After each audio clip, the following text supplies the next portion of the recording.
కరీంనగర్ జిల్లాలో Congress party MLA అభ్యర్థి పొన్నం ప్రభాకర్ గౌడ్ ఎన్నికల ప్రచారం నిర్వహించారు. సీఎం కేసీఆర్ గౌరవెల్లి ప్రాజెక్టు పూర్తి చేస్తారని చెప్పి 10 ఏళ్లైనా ఇంతవరకు ప్రారంభించకపోవడం బాధాకరమన్నారు.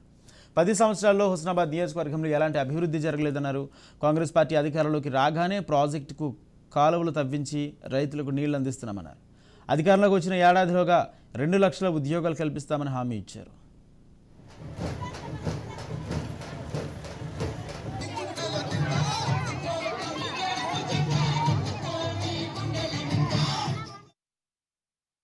అధికారంలోకి వచ్చిన తర్వాత రాజశేఖర రెడ్డి గారు గౌరవెల్లి గండిపల్లి తోటపల్లికి ప్రాజెక్టులకు ఫౌండేషన్ ఇస్తే 2014 తెలంగాణ ప్రభుత్వం వచ్చే నాటికి 70% పనులు అయితే కూడా ఈ ప్రభుత్వంకి వచ్చిన పెద్ద మనిషి కేసీఆర్ అన్నాడు, తెలంగాణ వచ్చింది ఈ ప్రాజెక్టుకి ఎవరంటే వస్తారో చూస్తా, కూర్చేసుకొని కడతా అని చెప్పిన వ్యక్తి 15 నెలల ప్రాజెక్టు ఎందుకు పూర్తి చేయాలి అని అడుగుతా ఉన్నాం. ఇలా అదే మాదిరిగా అన్నిటికంటే ముఖ్యమైన హామీ తెలంగాణ నిరుద్యోగులకు ఉద్యోగాలు. బీషాల్ కమిటీ చెప్తాంది 2 లక్షల ఖాళీలు ఉన్నాయి. కేసీఆర్ కు పరీక్ష నిర్వహించే శక్తి లేదు.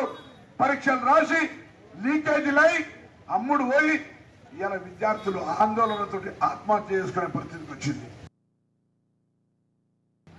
కాంగ్రెస్